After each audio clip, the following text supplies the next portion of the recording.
Ayah, aku mau tanya. Halo teman-teman semua, selamat datang. Hari ini kita bakal bongkar satu misteri yang super indah dan warna-warni di langit. Udah siap? Yuk kita mulai petualangannya. Oke, bagian pertama. Petualangan kita dimulai dengan ngomongin soal lengkungan ajaib yang sering banget muncul setelah hujan reda. Pasti pernah lihat kan? Tiba-tiba gitu, abis hujan, di langit ada senyuman warna-warni yang gede banget. Indah sekali ya. Tapi pernah kepikiran nggak sih dari mana datangnya semua warna itu?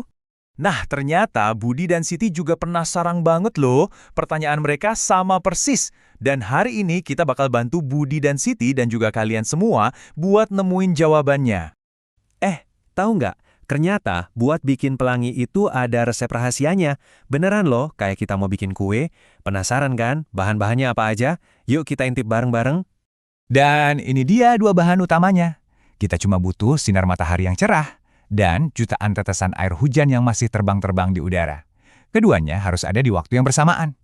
Jadi ini bukan sulap ya, tapi kerjasama yang pas banget antara cahaya dan air. Nah, sekarang kita masuk ke bagian paling seru. Kita mau cari tahu sihir apa sih yang sebenarnya terjadi di dalam satu tetes air hujan yang kecil mungil itu? Ayo kita lihat lebih dekat. Setiap tetes air hujan itu ternyata mirip kayak kristal ajaib yang super kecil. Walaupun kelihatannya bening doang, tetesan air ini punya kekuatan super buat membongkar rahasia di dalam cahaya matahari. Nah, lihat deh proses kerennya. Langkah pertama, cahaya matahari yang kelihatannya putih masuk ke dalam tetesan air. Terus di langkah kedua, pas di dalam, wush, cahayanya dibelokkan dan dipecah. Dan di langkah ketiga, pas keluar lagi, jreng-jreng, cahaya putih tadi udah berubah jadi semua warna pelangi. Satu tetes air aja udah hebat banget ya. Coba deh bayangin, ada jutaan tetes air hujan di udara yang lakuin trik memecah cahaya ini bareng-bareng di waktu yang sama. Nah, itulah kenapa kita bisa lihat lengkungan pelangi yang besar dan megah di langit. Oke, kita udah tahu nih dari mana asalnya warna-warni itu. Sekarang yuk kita kenalan sama urutan warnanya yang cantik. Dan ini dia urutan warnanya yang selalu sama, nggak pernah ketukar ya. Ada merah di paling atas, terus jingga, kuning, hijau, biru, nila, dan ungu di paling bawah.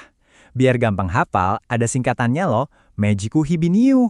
Coba yuk sebut bareng-bareng, merah, jingga, kuning, hijau, biru, nila, ungu. Keren! Sekarang bagian yang paling asik. Karena kalian udah tahu rahasianya, kalian bisa jadi seorang pemburu pelangi. Eits, tapi ada aturan khususnya loh. Jadi, yang paling penting itu posisi kita. Ada satu aturan super gampang yang bisa kalian ikutin buat nemuin pelangi. Gini nih aturannya. Pertama, pastiin matahari ada di belakang punggung kalian. Terus yang kedua, hujan harus turun di arah depan kalian. Kalau posisinya udah pas, coba deh lihat ke depan. Kemungkinan besar, kalian bakal nemuin lengkungan ajaib itu di sana. Jadi begitu teman-teman, misteri pelangi akhirnya terungkap.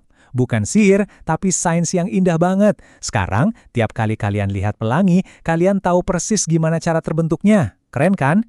Sampai jumpa di penjelasan seru berikutnya ya.